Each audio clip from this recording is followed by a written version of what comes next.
starting off with some breaking developments coming in. A huge turning point yet again in the rescue operations in the Thailand cave rescue mission.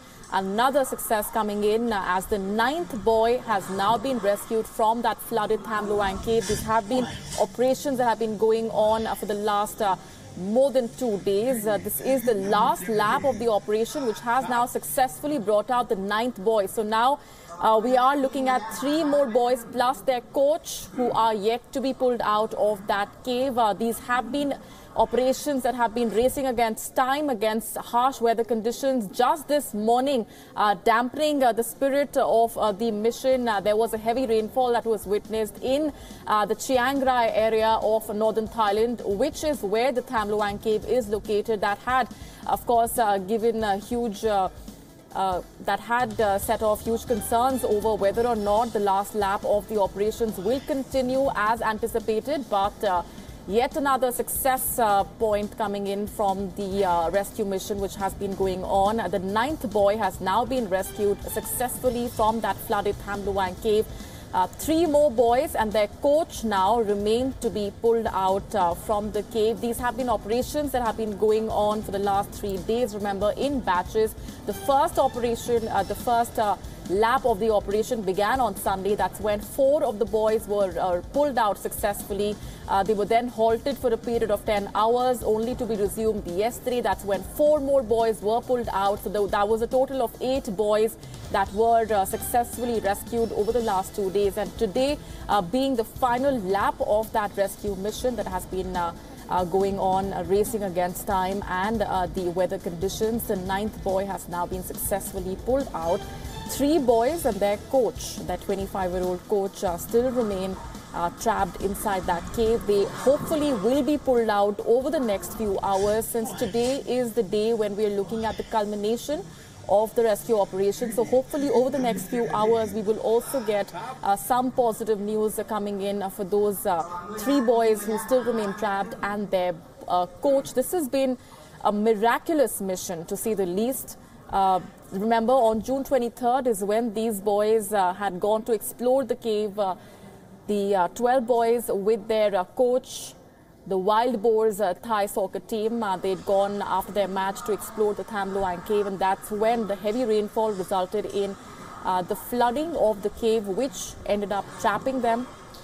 And it was only nearly 10 days after they went missing that a team of British divers had successfully found them inside the cave, around 4 kilometers deep into the cave near an area called Pattaya Beach. In fact, further 200 meters into the cave after Pattaya Beach, which is an elevated higher ground area.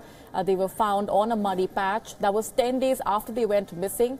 And after a few days of waiting, of deliberating over the options at hand and weighing in the options, the teams had finally decided to pull out the boys. Remember, they've also been taught how to swim and dive, because there are stretches within the cave that are still flooded, given obviously the fresh batch of rainfall that came in just this morning as well. So this has been a mammoth operation involving the joint coordination of teams from more than half a dozen countries who have pitched in their efforts. There has been help pouring in from different parts of the world. And as for those rescued boys who were pulled out yesterday and day before, they have been undergoing constant medical examinations. As per the latest information that has trickled in, they have also been administered medical food. That's what the local media is calling it. They have been showing positive signs when it comes to their health parameters as well. So this is a miraculous turn of events over the last 2 days when we've been looking at the minute-by-minute developments. Remember, our team stationed in Chiang Rai has been getting you the very latest from right outside the cave where that mammoth operation is underway. That's a breaking input coming in from Thailand. As far as the rescue operation goes, the 9th boy has now been rescued successfully. Let's go straight across now to Siddhant Sibal, who's joining us from Chiang Rai in Thailand. He's been getting us the very latest minute-by-minute updates from Thailand there. Siddhant, another success coming in. The 9th boy has now been rescued. What's the latest? Well, latest, of course, there is no official word, but these are eyewitness report. And the same thing happened yesterday also towards the evening when we saw helicopters flowing over us and a lot of ambulances also passing. We just saw a helicopter passing over us. So that can be a confirmation, but no official word. But by and large, there is optimism. There is hope that today, the 3rd day of the entire rescue operation, will be the last day, because there was a briefing on Monday, that's yesterday, in which the governor, late night, 10 o'clock here local time, briefed the media. There's huge international media present, and said that today could be the last day. The 4 boys and the coach could be rescued by evening today, and that is why the focus today is on what happens, what transpires. We also saw the Thai Prime Minister visiting the cave, the Tham Luang caves. Behind me is the mountain where the caves are located. Now the media, of course, is not allowed. Initially the media was allowed, primarily because they don't want any hindrances when it comes to the smooth process which is going to take place, which is actually taking place, because once the boys are they are rescued from the cave, they are taken to an ambulance. That ambulance goes to the helicopter that's just stationed near distance of the mouth of the cave, and from the helicopter the boys are taken to a hospital just that is 1 hour away from the location where I am standing by road, but by helicopter it's just 15 minutes. Today morning there were 2 briefings, one at the place where I am standing, where the temporary media center has been created for international media, and volunteers are helping us a lot. There the briefing was done by the Thai officials, who said that they are hopeful that by today evening the entire process will be over. And then there was another briefing, and that was the first briefing by the doctors at the hospital, who said that the boys who have been saved, 8 boys have been saved. They are in a very good position. Some of them have even started to eat. Some of the boys got chocolate. And the 4 boys who were saved on Sunday, they also met their parents, but there was a glass wall.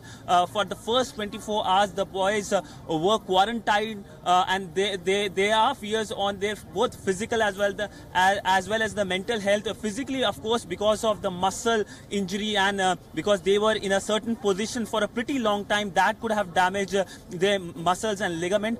But mentally, they can suffer long-term damages, especially when it comes to depression, anxiety. But it's a good news for the parents, of course, because parents have been suffering a lot since the point they went missing and then they were discovered. Then, of course, the worry started. We saw last week what happened. A former Thai Navy officer, he died while rescuing these boys. So that shows that how precarious and dangerous the entire operation can be. But by and large, last 2 days have been lucky days. It has been a sunny day last 2 days on Sunday and Monday. But today there are, of course, worries, because today morning there were heavy rains, and there are monsoon clouds still hovering over the mountain. Siddhant, that could be a worry for the rescuing teams. Right. A quick update that's also coming in, Siddhant, of reports suggesting that the 10th boy has also been rescued. So this is ahead of the estimated duration of the operation that was anticipated right in the beginning as well. Even on Sunday, when the operation began, it was going ahead of schedule. And even today, this is a huge miraculous turn of events, especially given the fresh rainfall that was witnessed in Chiang Rai, where you are, and that had dampened the spirits to some extent, that it would affect the operation. But it's going as scheduled, and in fact ahead of the schedule. And the 10th boy also has been rescued. Any confirmation coming in on that front? Well, as of now, no official word by the Thai officials, and Thai officials are expected to keep mum till the time the boys are rescued. All the boys are rescued, because they promised yesterday that all the boys and the coach will be rescued by today evening. It's 4 o'clock, and we expect a flurry of activity as the evening progresses, and by 8 o'clock we can get some confirmation. Yesterday night at 10 p.m. there was a confirmation. There was a briefing by the governor of this province at the location where I am standing right now. Even the Thai Prime Minister visited the caves, which is just nearby to us. Thai Prime Minister is getting minute-to-minute updates by the officials on this development, because this is a story that has not only got national interest but international interest with a growing media presence, international media presence.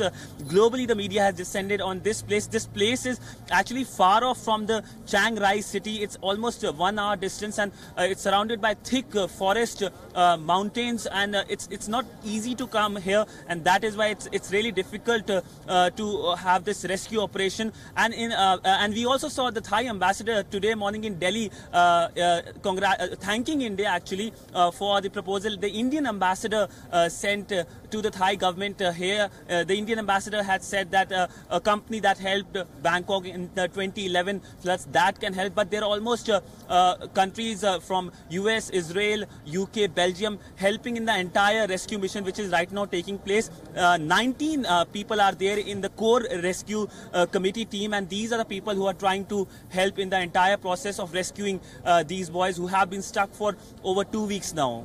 Absolutely, and it's a miraculous turn of events, Siddhant.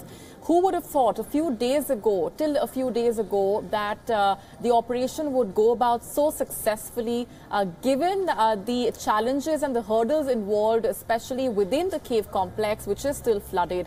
So if you can just take a step back and give us a sense of the reactions that have been coming in from the locals as well, and the mammoth operation, the way it's unfolded over the last 2 days. You were there covering the minute-by-minute developments yesterday as well. What the mood has been like at the rescue site? Well, mood in last 3 days have been a mood of optimism and hope. And yesterday, when the Thai governor briefed the media at 10 o'clock at the night, towards the end of his briefing, he said that by tomorrow this time the boys will be saved, the coach will be saved, and there was a thunderous applause, enthusiasm in the air, and that continues today also, despite the fact that there are heavy monsoon clouds hovering above us. That has been a worry, and today morning there were rains also, but then it was again sunny, and back as I speak to you as of now, there are clouds above us and above the mountain also. But the focus has been to get the boys out of these caves. Remember, these caves are located at a very dangerous location, and they are very small, and the boys are stuck deep down, and half of the tunnel is inundated with water. The fear, of course, is the battle against the water. As the governor of this province said, rains can be the biggest hurdle when it comes to rescuing these people. There has been a strategy that has been designed since last 3 days to rescue the boys and take them to the hospital. The Thai Prime Minister is getting minute-to-minute update, and he is personally involved in the entire process. And given the intense media engagement and media interest in the entire process, the entire incident that's taking place, the governor yesterday thanked the international media also for highlighting the event. Media from across the world are present here, and the best part is they are getting the taste of Thai hospitality, because a lot of Thai volunteers have converged from different parts of Thailand and helping. We even send a lot of bites and visuals also of how they are helping the media here, because this is a place which is located at a very remote location. This is near the border of Myanmar, Thailand and Laos, and that is why this is such a cumbersome place to come. And these boys are stuck in the mountains high above the entire border range, because the border starts very near to the location where I am standing. So that is the biggest worry, to make sure that the entire process smoothly takes over. And let me tell you that neighboring countries like Myanmar and Laos are also involved in the entire process of rescuing these boys from the cave behind me. Right, stay with me, Siddhant. It's just a quick update of what media reports have also been mentioning of the way and the manner in which these boys, all through the period of 16 days and counting that they were trapped inside the cave, have sustained themselves. A quick check on what these reports have been saying. Of course, they have been indicating that meditation was one of the reasons why and how these boys actually sustained themselves, and through the help that was provided to them through their coach. It turns out that their coach, who led that doomed expedition, has been trained in meditation as a Buddhist monk. He was orphaned at the age of 12, lived in a monastery for 10 years. According to sources, the coach taught the boys how to meditate inside the cave in order to keep them calm and preserve their energy through that 2-week long ordeal. several reports indicating that that is one of the ways in which the boys were kept calm during that ordeal by the coach. Siddhant, this is a very interesting insight that's come in. Of course, more of such details will emerge over the next few hours and over the next few days and months to come. This is a story that the entire world has been focusing its attention on. But one report also suggesting that it was through the monks and the coaches' meditation skills that the boys actually managed to sustain themselves for those 2 weeks, nearly 16 days inside the cave. Well, by the end of this entire tragic incident, when the boys and the coach will be rescued, this coach could be the bravest coach in the world, and this team could be the bravest team in the world who has survived the entire 2-week period at a time when the Football World Cup is underway. And it seems that this team will get a global applause very soon, because it's a story of human determination, of hoping against hope and surviving the odds and coming out successfully. As the time progresses, just few hours left for the operation to come to an end. All hopes are that the boys and the coach will be saved. The coach, of course, there are reports saying that his meditation techniques helped him and, of course, the boys to survive the treacherous terrain and the cave, the damp cave, which is, of course, inundated with water. But by and large, it could be the bravest team on this planet as we speak, not in Moscow, not in Russia, but here in Thailand.